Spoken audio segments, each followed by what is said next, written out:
விண்ணுலக ரோஜாவோ மண்ணில் வந்து பூத்ததோ, விண்தூத சேனைகள் எல்லாம் வாழ்த்தி பாட வந்ததோ. விண்ணுலக ராஜாவோ மண்ணில் வந்து பிறந்தாரோ, விண்தூத சேனைகள் எல்லாம் வாழ்த்தி பாட வந்ததோ. விண்மீன்கள் கூட்டத்தில் இவர் விடிவு கால வெள்ளியோ, ராஜாக்கள் கூட்டத்தில் இவர் ராஜாதி ராஜாவோ. விண்மீன்கள் கூட்டத்தில் இவர் விடிவு கால வெள்ளியோ, ராஜாக்கள் கூட்டத்தில் இவர் ராஜாதி ராஜாவோ. இவரும் நம்மை மேய்க்கும் நல்ல மேய்ப்பர் என்றதாலோ, இவரையுமே மேய்ப்பர்களும் தேடி வந்ததாலோ. நம் இதயம் கூடத்தானே அவர் வாழும் ஆலயம் தானே, நம் இதயம் கூடத்தானே இயேசுராஜா வாழும் ஆலயம் தானே. இதிலே பிறந்திடவே இயேசு வந்தாரே. ஹல்லேலூயா. செல்வகுமார் பாஸ்டர் அவர்களுக்காய் கர்த்தரை துதிக்கிறேன். அருமையான வரிகள். ஆமென். Thank you Lord. அருமையான வரிகள்.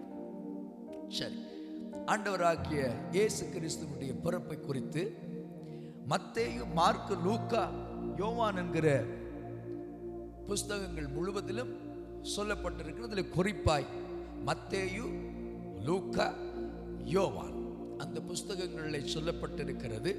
அவைகளை குறித்து நான் உங்களுடைய தெளிவாக சில காரியங்களை சொல்ல விரும்புகிறேன். கர்த்தராகிய தேவன் இந்த வார்த்தைகளை உங்களுக்கு பிரயோஜனமாய் ஆண்டவர் செய்வாராக. ஆமென். இந்த வேத புத்தகத்தில் பழைய ஏற்பாடு என்கிற புஸ்தகம் முடிகிறது. மல்கியா என்கிற தீர்க்கதரிசியுடைய புஸ்தகத்தில் அது உங்களுக்கு தெரியும். பிறகு புதிய ஏற்பாடு என்கிறது துவங்குகிறது மத்தேயு என்கிற புஸ்தகத்திலே, மத்தேயு எழுதின சுவிசேஷ புஸ்தகத்திலே தொடங்குகிறது. ஆராய்ச்சியாளர்கள், வேத பண்டிதர்கள் சொல்லுகிறார்கள், மல்கியாவுக்கும் மத்தேயுவுக்கும் கிட்டத்தட்ட 400 வருஷ இடைவெளிகளாம். அந்த 400 வருஷம் இருண்ட காலம், அதாவது தேவ பிள்ளைகளுக்கு இருண்ட காலம் அப்படின்னு சொல்றாங்க. ஏன் அப்படி சொல்றாங்கன்னு கேட்டா, தேவ சத்தம் மனுக்குலத்துக்கு தேவன் எந்த தீர்க்கதரிசிகள் ஊடாகவோ தேவ தூதர்கள் ஊடாகவோ பேசாத காலம். இந்த 400 வருஷம் பரலோகத்தில் இருந்த மனிதர்களை கைட் பண்றதுக்குரிய சத்தம் வரவில்லை. அப்படி இருந்த நேரத்தில் இந்த லூக்கா புஸ்தகத்தில் நீங்க பார்க்கலாம். அப்படி இருந்த நேரத்தில் அபியா என்ற ஒரு ஆசாரிய வகுப்பை சேர்ந்த சகரியா என்கிற ஒரு ஆசாரியன் இருக்கிறான். அந்த காலத்தில் அந்த ஆசாரி, அதாவது மகாபரிசுத்த ஸ்தலத்துக்குள்ள ஊழியம் செய்கிறதுக்கான அந்த சீட்டை பெற்றுக்கொண்ட இந்த சகரியாவும் மனைவியும் நீதி உள்ளவர்கள், தேவனுடைய கற்பனையின்படி வாழ்ந்தவர்கள். அவர்கள் வயது முதிர்ந்தவர்களாக இருந்தார்கள், குழந்தை இல்லை. இப்படிப்பட்ட நேரத்தில் அவர் சகரியா மகாபரிசுத்த ஸ்தலத்துக்குள்ள அவர் ஊழியத்துக்கு போகிறார். நீங்க அதை பார்க்கலாம். லூக்கா 1வது அதிகாரம் 5வது வசனத்திலிருந்து அப்படியே நீங்க பார்க்கலாம். அந்த 5வது வசனத்தில் நீங்க பார்க்கலாம். இது குறித்து தெளிவாக எழுதப்பட்டிருக்கிறார்கள். எந்த ராஜா பாருங்க, எந்த ராஜா இருந்த நேரம், ரைட்?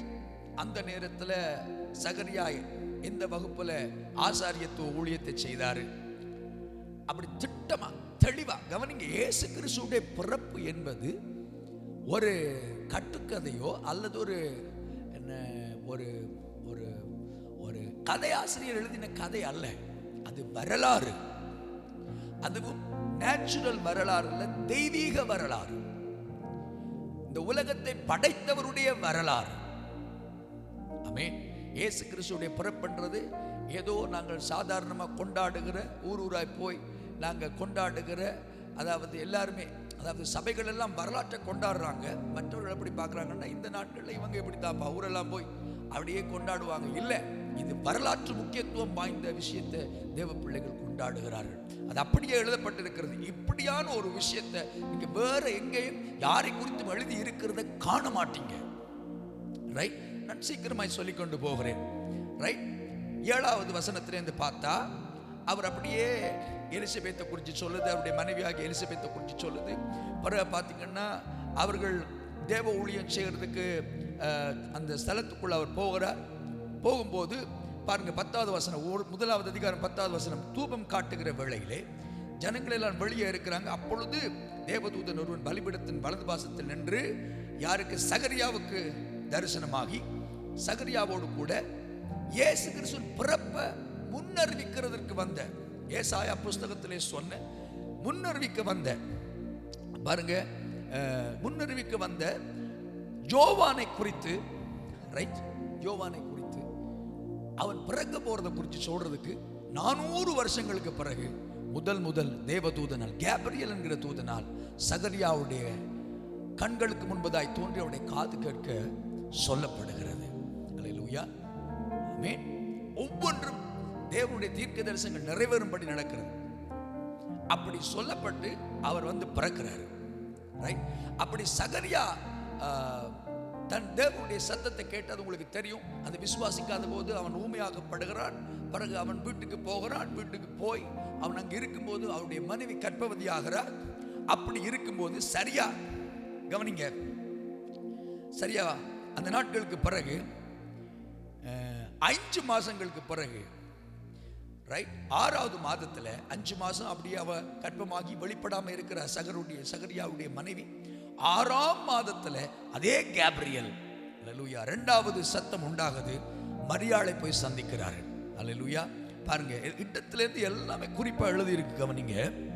6ஆம் மாதத்திலே கேப்ரியல் என்னும் தூதன் கலிலேயாவில் உள்ள நாசரேத் என்னும் ஊரில் தாவீதின் வம்சத்தான் ஆகிய யோசேப்பு என்கிற நாமம் உள்ள புருஷனுக்கு நியமிக்கப்பட்டிருந்த ஒரு கன்னி இடத்திற்கு தேவனால் அனுப்பப்பட்டால். அந்த கன்னியின் பேர் மரியாள். அவ்வளவு டீட்டெயில் எழுதப்பட்டிருக்கு பாருங்க. இதெல்லாம் வரலாற்று பதிவுகள். அல்லேலூயா. சரி, அங்க போறார். போய் அந்த தூதன் அங்க வந்த உடனே அவர் தேவ பிரசன்னத்தில் நிற்கிறவர் தானே.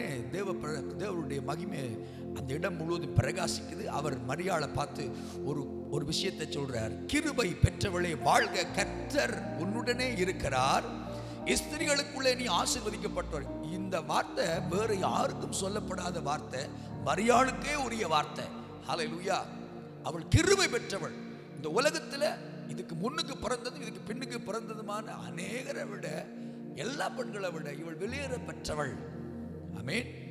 ஆசீர்வதிக்கப்பட்டவள். ஏனென்று கேட்டால் இந்த மரியாள் தான் தேவன் இந்த பூமியில பிறக்கிறதற்கு தேவன் பயன்படுத்தின பாத்திரம். அவருடைய கற்பத்தை தான் அவர் பயன்படுத்தினார். அவள் தான் இயேசுவுடைய தாய் எனப்பட்டவள், ரைட். அவளிடத்துல வந்து அவர் இயேசு கிறிஸ்துவை குறித்து அவன் பேசுறான். தேவதூதன் சொல்றான், மரியாளே நீ பயப்படாதே, நீ தேவனிடத்தில் கிருபை பெற்றாய். இதோ நீ கர்ப்பவதியாகி ஒரு குமாரனை பெறுவாய், அவருக்கு இயேசு என்று பெயரிடுவாயாக. அவர் பெரியவராயிருப்பார், உன்னதமானுடைய குமாரன் என்னப்படுவார். கர்த்தராகிய தேவன் அவருடைய பிதாவாகிய தாவீதின் சிங்காசனத்தை அவருக்கு கொடுப்பார். அவர் யாக்கோபின் குடும்பத்தார் என்றென்றைக்கும் அரசாழ்வார் என்று அவருடைய ராஜ்யத்துக்கு முடிவிராது என்றான்.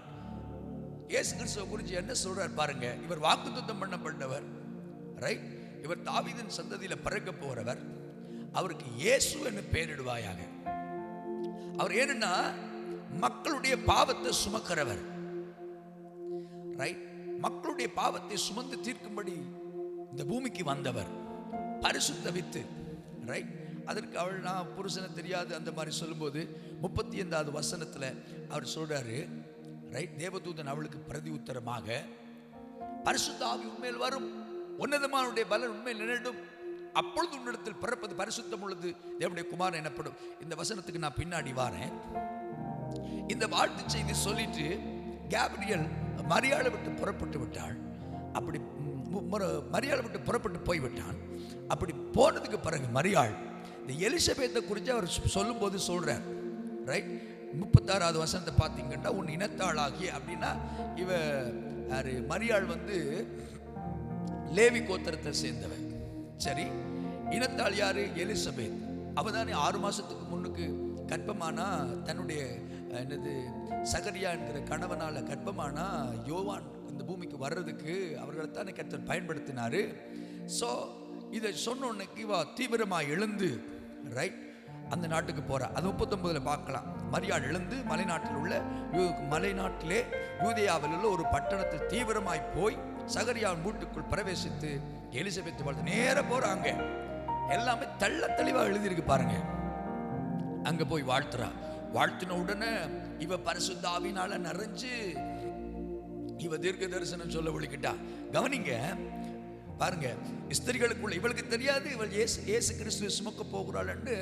யாருக்கு? எலிசபெத்துக்கு தெரியாது. ஆனா ஆவியில நிறைஞ்ச பொழுது அவள் பரிசுத்த ஆவியில நிரப்பப்பட்டு உரத்த சத்தமாய், ஸ்திரிகளுக்குள்ளே நீ ஆசீர்வதிக்கப்பட்டவள், உன் கற்பத்தின் கனியும் ஆசீர்வதிக்கப்பட்டது, என்ன ஆண்டவருடைய தாயார் இல்லத்தில் வந்தது. இதனால் அப்பா ஹல்லேலூயா, ஹல்லேலூயா, ஆண்டவருடைய தாயார். ரைட். அப்படி இருந்துட்டு நான் சீக்கிரம் வந்துடுறேன். அப்படி இருந்துட்டு மரியாள் அதெல்லாம் முடிய பிறகு மரியாள் ஆண்டவரை வாழ்த்தி பேசுறா. அப்படி பேசி முடிய மரியாள் அவருடைய வீட்டில் 5 மாதங்கள் இருக்கிறார். 5 மாதங்கள் இல்லை, 3 மாதங்கள். அது 56வது வசனத்தில் பார்க்கலாம். ஒரு 1வது அதிகாரம் 56வது வசனத்தில் மரியாள் ஏறக்குறைய 3 மாதம் அவருடைய இருந்து தன் வீட்டுக்கு திரும்பி போனாள். ரைட். இப்போ கவனிங்க, இந்த மரியாள் யாருன்னு கேட்டா யோசேப் என்கிற ஒருவனுக்கு, தாவீதின் வம்சத்தானுக்கு ஆக நியமிக்கப்பட்டிருக்கிறாள் திருமணத்திற்காக. இப்படி இருந்தவளுடைய வயிற்றில் தான் இயேசு கிறிஸ்து பரிசுத்த ஆவியானவர்னால் வைக்கப்பட்டு அவள் கர்ப்பவதி ஆகிறாள். அவள் 3 மாதம் இந்த கேப்ரியல் பேசிட்டு போகிற பொழுதே அந்த சம்பவம் நடக்குது. அவள் அங்க போறாள், எலிசபெத் வீட்டுக்கு போறாள். அங்க 3 மாதம் இருந்துட்டு திரும்ப வருகிறாள். வரும்போது இப்ப நீங்க மத்தேயுக்கு வரணும். ரைட். மத்தேயுக்கு வாங்க. நீங்க மத்தேயுக்கு வந்தா இப்ப இவள் திரும்ப வந்து இங்க தன்னுடைய வீட்டுக்கு வர்றா. தன்னுடைய வீட்டுக்கு வந்து இருக்கும்போது இந்த மரியாளுக்காக நியமிக்கப்பட்ட யோசேப்பு அவளிடத்திலே வருகிறான். அப்ப இவள் கர்ப்பமாய் இருக்கிறாள் என்று அவனுக்கு தெரிகிறது. ரைட். அவள் கர்ப்பமாய் இருக்கிறாள் என்று தெரிஞ்சு என்ன செய்யறான்னு கேட்டா பாருங்க, மத்தேயு 1வது அதிகாரம் 19வது வசனத்தை பாருங்க. அவன் நீதிமானாய் இருந்து அவளை அவமானப்படுத்த மனதில் அவள் ரகசியமாய் தள்ளிவிட யோசனையாக இருந்தான். அவ கர்ப்பவதியா இருக்கிறா. அப்ப அவளை தள்ளி விட்டுறலாம், டிவோர்ஸ் பண்ணிடலாம், அந்த மாதிரி நினைக்கிறான்.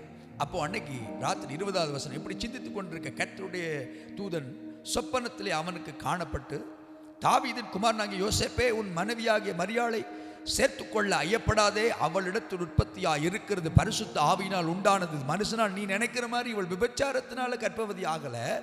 தேவன் தம்முடைய குமாரனை அவருடைய வயிற்றில் வைச்சிருக்கிறார், அது பரிசுத்த ஆவியினால் உண்டானது. பிறகு அவர் சொல்றார், அவள் ஒரு குமாரனை பெறுவாள், அவருக்கு இயேசு என்று பெயரிடுவாயாக, ஏனெனில் அவர் தமது ஜனங்களின் பாவங்களை நீக்கி அவர்களை ரட்சிப்பார். அல்லேலூயா. கவனிங்க, இஸ் வெரி கிளியர். இயேசு கிறிஸ்துவை குறித்து வெரி கிளியர். ஆமென். அவர் தேவன், பரிசுத்த ஆவியினால் இந்த பூமிக்கு கொண்டு வரப்பட்டவர், மரியாளுடைய வயிற்றில் வைக்கப்பட்டவர். அவர் யாருன்னு கேட்டா மனிதனுடைய பாவங்களை நீக்க வந்தவர். நேரடியான வார்த்தை. இயேசு யாருன்னா மனிதனுடைய பாவங்களை நீக்க வந்த. ஏன் இந்த நாட்களை நாங்க கொண்டாடுகிறோம்? மனுக்குலமே, நீ ஒன்றை அறிந்து கொள், உன்னுடைய பாவத்தை மீட்க இந்த பூமியில எந்த தேவர்களும் வரல, எந்த தேவர்களும் பாவத்தை நீக்கிறவர்களா இல்ல. உன்னை படைத்த ஆண்டவராகிய இயேசு கிறிஸ்துவை தவிர வேற யாரும் இல்லை. படைத்தவரே அவர் இந்த பூமியில உன்னை மீட்டுக் கொள்ளும்படி, உன்னுடைய பாவங்களை நீக்கும்படி இந்த பூமிக்கு வந்தவர். அதனாலதான் சபை, கிறிஸ்தவர்கள் கொண்டாடுகிறார்கள். இது பெரிய கொண்டாடப்பட வேண்டியது. மனுக்குலத்தினுடைய பாவமே நீக்கப்படுகிறது. பாவம் நீக்கப்பட்டதான் பரலோக பிரவேசம் இருக்கிறது. பரலோகம் போறதுக்கு நீங்க என்ன சொல்றது, உங்களுடைய ஆண்டவராகிய இயேசு கிறிஸ்துவை ஏற்றுக்கொண்டு மறுபடி பிறக்காம நீங்க உங்களுடைய நல்வாழ்க்கையினாலேயோ, படிச்ச வாழ்க்கையினாலேயோ, ஒழுக்கமான வாழ்க்கையினாலேயோ, தான தர்மங்களாலேயோ போக முடியாது. ஏன்? இயேசு கிறிஸ்து பிறக்க முன்னுக்கு எத்தனையோ பேர் தான தர்மம் பண்ணினவர்கள், எவ்வளவோ நல்லவர்கள் இருந்தார்களே. அப்ப ஏன் இயேசு கிறிஸ்து வர வேண்டும்? பரலோகம் போகணும்னா ஒன்னே ஒண்ணுதான், ரத்தம் சிந்துதல் இல்லாமல் பாவ மன்னிப்பு இல்லை. இயேசு கிறிஸ்துவின் ரத்தம் சகல பாவங்களை நீக்கி சுத்திகரிக்கும். ரத்தம் சிந்துதல் இல்லாம பாவ மன்னிப்பு இல்லை. அந்த ரத்தம் எதன்னு கேட்டா இயேசு கிறிஸ்துவின் ரத்தம் சகல பாவங்களை நீக்கி சுத்திகரிக்கும். அதற்காகவே அவர் வந்தார். அவர் பாவங்களை நீக்கவே வந்தார். அல்லேலூயா. ரைட். இவர் என்ன செய்யறாரு? அப்படி இவர் சிந்திச்சு கொண்டிருக்கும் போது அவருடைய சத்தத்தை கேட்கிறாரு. தேவதூருடைய சத்தத்தை கேட்கிறார். தேவதூருடைய சத்தத்தை கேட்ட பிறகு இவர் பிறகு மரியாதை அவர் தள்ளிவிடலை. மரியாதை அவர் ஏற்றுக்கொள்றார். 23 பாருங்க. இதோ இது அதாவது தீர்க்க தரிசனம் நிறைவேறுகிறதாக இந்த வசனம் சொல்லுது. இதோ ஒரு கன்னிகை கற்பவதியாய் ஒரு குமாரனை பெறுவாள், அவருக்கு இம்மானுவேல் என்று பெயரிடுவார்கள் என்று சொன்னான். இம்மானுவேல் என்றால் என்ன அர்த்தம்னு கேட்டா, தேவன், தேவன், காட், GOD அப்படின்னா காட், தேவன், சர்வத்தை படைப்பாளி, சர்வத்துக்கும் சர்வ படைப்புக்கும் காரணமாக இருக்கிறவர் தேவன், அவர் நம்மோடு என்று அர்த்தம். இரண்டாவது, பாவத்தை நீங்க வந்தவர், அவர் இந்த பூமியில பிறந்ததினால் தேவன், சர்வ வல்லமை உள்ள தேவன், மனுஷர்களுக்கு சார்பாய் நம்முடைய சார்பாய் வந்து விட்டார். எந்த காரியத்திலும் நம்மை மீட்டுக் கொள்ள. ஹல்லேலூயா. அன்புக்குரியவர்களே, நீங்கள் இதை புரிந்து கொள்ள வேண்டும். அவர் சாதாரணமா இந்த பூமிக்கு வந்தது சாதாரண காரியம் அல்ல. அவர் சாதாரணமா இந்த பூமிக்கு வந்தா அவர் 7 ரூபம் எடுத்து வந்தது சாதாரணமான காரியம் இல்ல, மகாபெரிய விஷயம். கவனிங்க, அடுத்த ஆதாரத்தை சொல்றேன். மத்தேயு 2ஆம் அதிகாரத்துக்கு வாங்க. அப்போ இப்படி அவர் பிறக்கிறார் என்றது தீர்க்க தரிசனமா முன்னுக்கே பல ஆயிரம் வருடங்களுக்கு முன்னால் சொல்லப்பட்டது இல்லையா? அப்போ ஒரு டீம் வருது, இயேசு கிறிஸ்து பிறந்திருக்கிறார் என்று சொல்லி அறிஞ்சு ஒரு டீம் வருது. மத்தேயு 2:20, மத்தேயு 1:20, 21, 22 நான் வாசிக்கிறேன் பாருங்க. அதுல யோசேப்போட பேசினதுக்கு பிறகு சாஸ்திரிகள் 2ஆவது அதிகாரத்தில் பார்த்தீங்கன்னா சாஸ்திரிகள் வராங்க. ரைட், கவனிங்க, அதுவும் டீட்டெயிலா எழுதப்பட்டிருக்கு பாருங்க. ஹல்லேலூயா. ஏரோது ராஜாவின் நாட்களிலே யூதேயாவில் உள்ள பெத்லகேமிலே இயேசு பிறந்த பொழுது கிழக்கிலிருந்து சாஸ்திரிகள் எருசலேமுக்கு வந்து, வரலாறு நீங்க செக் பண்ணி பார்க்கலாம். ரைட், கிழக்கிலிருந்து வந்து பாருங்க, அவர்கள் எங்கேயோ கிழக்கிலிருந்து வராங்க. அவர்களுக்கு தேவகுமாரன், யூதர்களுக்கு ராஜா, பாவத்தை மனுஷகுலத்தினுடைய பாவத்தை மீட்க வந்தவர் பிறந்திருக்கிறான்னு ஒரு அடையாளம் அவங்களுக்கு சொல்லப்படுது. அந்த அடையாளத்தை கண்டு சாஸ்திரிகள் வராங்க. யூதருக்கு ராஜாவானவர் யூதருக்கு ராஜாவாக பிறந்திருக்கிறவர் எங்கே? கிழக்கில் அவருடைய நட்சத்திரத்தை கண்டு அவரை பணிந்து கொள்ள வந்தோம். அல்லேலூயா. பிறகு இதை ஏறது கேட்டுட்டு பயந்து நியாய சாஸ்திரிகள், அதாவது வேத பண்டிதர்களை கூப்பிட்டு கேட்கிறாங்க. அவங்க சொல்றாங்க, ஆமா அவர் பெத்லகேம்ல பிறப்பார் அப்படின்னு சொல்லி சொல்றாங்க. அது இவர்களுக்கு சொல்லப்படுகிறது. இவர்கள் பெத்லகேமுக்கு போறாங்க. போகும்போது அதே நட்சத்திரம் அவர்களுக்கு வழிகாட்டுகிறது. அவர்கள் பாருங்க, ராஜா சொன்ன வார்த்தையை கேட்டு அவர்கள் போகையில், நான் 2:9 வாசிக்கிறேன். மத்தேயு 2:9. இதோ அவர்கள் கிழக்கிலே கண்ட நட்சத்திரம் பிள்ளை இருந்த ஸ்தலத்தின் மேல் வந்து நிற்கும் வரைக்கும் அவர்களுக்கு முன் சென்றது. கவனிங்க, ஒரு நட்சத்திரம் ஒரு பிள்ளை பிறந்ததை அடையாளமா காண்பிக்கிறதுக்கு போகுது. அது சாதாரண பிள்ளை இல்ல, தேவனுடைய பிள்ளை இல்லை. ரைட், அவர்கள் அந்த நட்சத்திரத்தை கண்டபோது மிகுந்த மகிழ்ச்சி அடைஞ்சு அந்த இடத்துக்கு போறாங்க. அங்க போய் அவர்களை சந்திக்கிறாங்க. ரைட், இதே நேரத்தில் அவர்களை போய் சந்திக்கிற இதே நேரத்தில் லூக்கா புத்தகத்துக்கு வந்தீங்கன்னா என்ன ஒரு விஷயம் நடக்குது. இவங்க போய் பார்க்குறாங்க, பணிந்து கொள்றாங்க, போயிடுறாங்க. ரைட், அதுக்கு பிறகு நீங்க லூக்கா புத்தகத்துக்கு வந்தீங்கன்னா அந்நாட்களை உலகமெங்கும் குடிமதிப்பு எழுதும்படிக்கு இப்ப லூக்கா அந்த நடந்த விஷயத்தை எழுதுறார். என்னன்னு கேட்ட, அந்நாட்கள்ல இவ கர்ப்பமா இருந்து இவ என்ன சொல்றது பிள்ளை பெற்றெடுக்கிற காலம் அந்த நேரத்தில் குடிமதிப்பு எழுதும்படி ஒரு விஷயம் உண்டாயிற்று. குடிமதிப்பு எழுதுறேன்னா என்ன சொல்றது, இந்த நாட்டில் எத்தனை பேர் இருக்கிறாங்க என்ற மதிப்பு எடுக்கிறது. அப்ப அந்த நாட்டில் பிறந்தவங்க போய் அங்கங்க பதிவு கொடுக்கணும். அப்ப யோசேப்பு மரியாளோட அவர் பிறந்த இடத்துக்கு போறாரு. அவ்விடத்திலே அவர்களுக்கு இருக்கையில் பிரசவம் உண்டாயிற்று. அங்க இருக்கும்போது அவங்களுக்கு அவ குமாரனை பெற்றெடுக்கிறதுக்குரிய பிரசவம் உண்டாயிற்று. அதாவது பிரசவ நேரிட்டது. அதாவது குழந்தை, ஒரு தாய் குழந்தையை பெற்றெடுக்கிறேன்னு சொன்னா என்ன சொல்றது, வயிற்றில் அப்படியே வலிக்குள்ள அந்த மாதிரி வந்துருச்சு. அப்போ அவங்க சத்திரத்தில், அப்போ அந்த காலத்தில் அது என்ன சொல்ற, சத்திரம்ன்றது என்னன்னு கேட்டால் லோட்ஜ் ஆங்கிலத்தில் பார்த்தீங்கன்னா இருக்கும். அதாவது பிரயாணிகள் இரவு தங்கி போறதுக்கு, இரவு ஏன்னா இரவு பயணம் பண்ண முடியாது இல்லை, அதனால ஒரு இடத்துல தங்கி போவாங்க. அது சத்திரம் என்று சொல்லுவாங்க. அந்த இடத்துக்கு போறாங்க. அந்த சத்திரத்தில் இடம் இல்லை. அப்ப அவங்க போகும்போது அந்த கால வாகனம் எல்லாம் என்னன்னு கேட்டா ஒட்டகம் குதிரை இல்லை, அதுகள் நிப்பாட்டி, அதாவது அங்க கட்டி வைக்கிறதுக்கு ஒரு இடம் இருக்கு. அந்த இடம் தான் இவங்களுக்கு கிடைக்குது. அங்க இயேசு கிறிஸ்து பிறக்கிறார். அங்க அவரை துணியில சுற்றி முன்னணியில கடத்தி இருக்கிறாங்க. ரைட். இப்படி இருக்கும்போது ஒரு விஷயம் நடக்குது. ரைட். 8வது வசனம் லூக்கா 2:8 வாசிக்கிற பாருங்க. அந்நாட்களிலே மேய்ப்பர்கள் வயலிலே தங்கி ராவில மந்தைகளை காத்து கொண்டு இருந்தாங்க. அந்த வேளையில தேவதூதன் அவிடத்தில் வந்து நின்றான். கர்த்தருடைய மகிமை அவர்களை சுற்றி பிரகாசித்து இவங்க பயப்படுறாங்க. அப்ப தேவதூதன் அந்த மேய்ப்பனுக்கு சொல்றாங்க, கவனிங்க, இயேசு கிறிஸ்து பிறந்தது அடையாளமா தேடி ஒரு கூட்டம் வருது. ரைட். அதாவது நட்சத்திரம் வழிகாட்டி வருது. இன்னொன்று தேவதூதர்களை போய் மேய்ப்பர்களுக்கு சொல்றாங்க. என்னன்னு கேட்டா, தீர்க்க தரிசனம் நிறைவேறி உங்களுடைய இரட்சகர் தாவீதின் ஊரிலே பிறந்திருக்கிறார். இன்று 2:11 லூக்கா, இன்று கர்த்தராகிய இயேசு கிறிஸ்து என்னும் இரட்சகர் உங்களுக்கு இரட்சகர், அல்லேலூயா, தாவீதின் ஊரிலே பிறந்திருக்க பிள்ளை துணியினை சுற்றி முன்னிலை கிடத்தி இருக்க காண்பீர்கள் அப்படின்னு சொல்றாங்க. அடையாளம் என்னன்னு கேட்டா, பிள்ளைய துணியில சுற்றி முன்னிலை கிடத்தி இருக்க காண்பீர்கள். அத்தருணமே, அல்லேலூயா, இப்படி ஒருவருக்கு நடந்ததில்லை. அத்தருணமே பரமசேனை திரள் தேவதூர்கள் தோன்றி அவர்களுக்கு முன்பதாக பூமியில தோன்றி உன்னதத்திலே தேவனுக்கு மகிமையும் பூமியிலே சமாதானமும் மனுஷர் மேல் பிரியம் உண்டாவதாக என்று சொல்லி தேவனை துதித்தார்கள். ஹல்லேலூயா. தேவன் மனிதர்கள் மேல் பிரியம். ஏன்னு கேட்டா, மனிதர்கள் தேவனுக்கு இடையில பாவம், தேவன் பிரியப்பட முடியாதபடி இருந்த பாவம் இருந்துச்சு. எப்பவுமே அது பிரச்சனையாவே இருந்துச்சு. அந்த பாவத்தை நீக்கி தேவனோடு சேர்க்க வல்லவா இவர் வந்தார். அதனால அவர்கள் சொல்லுகிற தேவதூதர்கள் சொல்லுகிற வார்த்தையை கவனிச்சு பாருங்க. அவர்கள் என்ன சொல்றாங்க பாருங்க, உன்னதத்தில் இருக்க தேவனுக்கு மகிமை, பூமியில சமாதானம், மனுஷர் மேல் பிரியமும் உண்டாவதாக என்று சொல்லி தேவனை துதித்தார்கள். பிறகு பார்த்தீங்கன்னா இவர்கள் போய் அந்த குழந்தையை பார்க்கறாங்க, தொழுது கொள்றாங்க, பணிந்து கொண்டு வாராங்க. அல்லேலூயா. இப்படி ஆண்டவராகிய இயேசு கிறிஸ்து வந்து பிறக்கிறார். அல்லேலூயா. இவைகள் சரித்திரம் வாய்ந்தவைகள். உலகத்துல கவனிங்க, உலகத்துல நெப்போலியனை குறிச்சோ, உலகத்துல இப்ப இருக்கிற ஒவ்வொரு நாடுகளை குறிச்சோ, ஒவ்வொரு நாடுகளுக்கும் ஒரு சரித்திரம் இருக்கு. ரைட். அதெல்லாம் எப்படியோ அதே போல இயேசு கிறிஸ்து சரித்திரம் வாய்ந்தவர், சரித்திரத்தினால் உறுதிப்படுத்தப்பட்டவர். ஏன்னா அவர்தான் மனிதனுடைய பாவத்தை போக்க வந்தவர். அல்லேலூயா. இன்னொரு இன்ட்ரெஸ்டிங்கான விஷயத்தை நான் உங்களுக்கு காண்பிச்சு கொடுக்க போறேன்.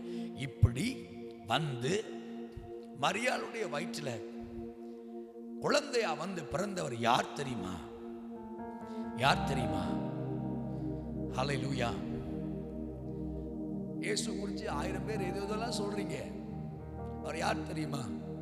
யோவான் புஸ்தகத்துக்கு வந்தீங்கன்னா இந்த மரியாளுடைய வயிற்றுல வந்தவர் யாருன்னா, மரியாள் பிறக்கிறதுக்கு முன்னாடியே அவர் இந்த உலகத்தை படைத்தவர்.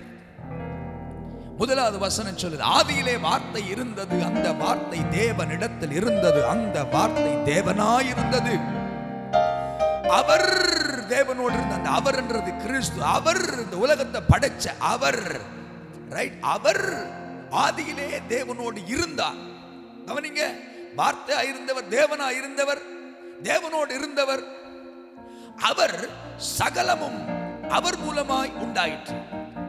தேவனிடத்தில் வார்த்தையா இருந்தவர், தேவனிடத்தில் இருந்தவர், தேவனாய் இருந்தவர், தேவனோடு இருந்தவர். அவர் சகலத்தை உண்டாக்கினார். சகலம்னா இது தெரியுமா? வானம் பூமி யாவற்றையும் உண்டாக்கினார். உண்டானது ஒன்றும் அவராலே அல்லாமல் உண்டாகல. யார்? இயேசு கிறிஸ்து தெரியுமா? சர்வ சிருஷ்டிகர், சிருஷ்டிகர்த்தா, சிருஷ்டிகர்த்தா, படைத்தவரே.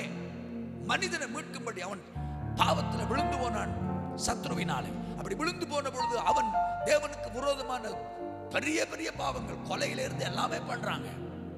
அதுல இருந்து மீட்டு பரலோகம் கொண்டு போறதுக்கு படைத்தவரே ஒரு மனிதனுடைய சாயல்ல வர்றார். அவருக்கு ஒரு மாம்சம் தேவைப்பட்டது. என்ன? மனிதன் மாம்சத்தில் பாவம் செய்தான் இல்லையா? என்னுடைய ஸ்தானத்திலிருந்து, உங்களுடைய ஸ்தானத்திலிருந்து செய்த பாவத்துக்கு பரிகாரத்தை செலுத்தும்படி அவர் இந்த பூமிக்கு வந்தார். பூமிக்கு வந்து பிறந்தார்.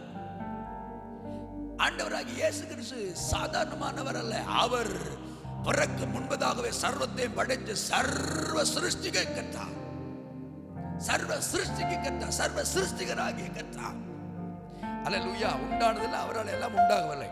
அடுத்தது அவர் யார் தெரியுமா? அவருக்குள் ஜீவன் இருந்தது. அந்த ஜீவன் மனுஷனுக்கு ஒளியா இருந்தது. அவர் மனுஷனுக்கு ஜீவனா இருக்கிறார். அவருக்குள்ள ஒளி இருந்துச்சு, அது மனுஷனுக்கு ஒளி. அந்த ஒளி இருளை பிரகாசிக்கிறது. அல்லேலூயா. இருளானது பற்றி கொள்ளவில்லை. இயல் பிரகாச 9வது வாட்சி பாருங்க. உலகத்திலே வந்த எந்த மனுஷனையும் பிரகாசிப்பிக்கிற ஒளியே அந்த மெய்யான ஒளி. யார்? இயேசு கிறிஸ்து. உலகத்தில் வந்த எந்த மனிதனையும் பாவத்தை நீக்கி அவனை விடுதலையாக்கி அவனை பிரகாசிப்பிக்க பண்ணுகிற ஒளி. அவர் உலகத்தில் இருந்தார், உலகம் அவர் மூலமாய் உண்டாயிற்று, உலகம் அவரை அறியவில்லை. 10 அடிச்சு சொல்லுது யோவான் 10. அவர் உலகத்தில் இருந்தார், உலகம் அவர் அறியலை. ஏன்னா உலகத்தை அவர் தான் படைச்சார். பாருங்க, அவர் உலகத்தில் இருந்தார், உலகம் அவர் மூலமாய் உண்டாயிற்று, உலகமும் அவரை அறியவில்லை. அல்லேலூயா, அல்லேலூயா. 14வது வசனத்தை நான் வாசிக்கிறேன், சீக்கிரமா முடிக்கிறேன். அந்த வார்த்தை எந்த வார்த்தை? இந்த 1வது வசனம் சொல்லுது இல்ல, ஆதியிலே வார்த்தை இருந்தது, அந்த வார்த்தை தேவனிடத்தில் இருந்தது, அந்த வார்த்தை தேவனாயிருந்தது என்ற அந்த வார்த்தை மாம்சமாகி கிருபையினாலும் சத்தியத்தினாலும் நிறைந்தவராய் நமக்குள்ளே வாசம் பண்ணினார். அவருடைய மகிமையை கண்டோம். அது பிதாவின் ஒரே பேரான குமாரனுடைய மகிமைக்கு ஏற்றதா இருந்தது. அல்லேலூயா. இவர்தான் ஆண்டவராகிய இயேசு கிறிஸ்து. இன்றைக்கு நாங்கள் அவர் பிறந்த நாளை கொண்டாடுறோம் இல்ல, சந்தோஷப்படுறோம் இல்ல, ரட்சகர் பிறந்தார். அவர் யார் தெரியுமா? தேவன், சகலத்தை படைத்தவர், உங்களை படைச்சவர், என்ன படைச்சவர், படைத்தவர் பிறந்த நாள்.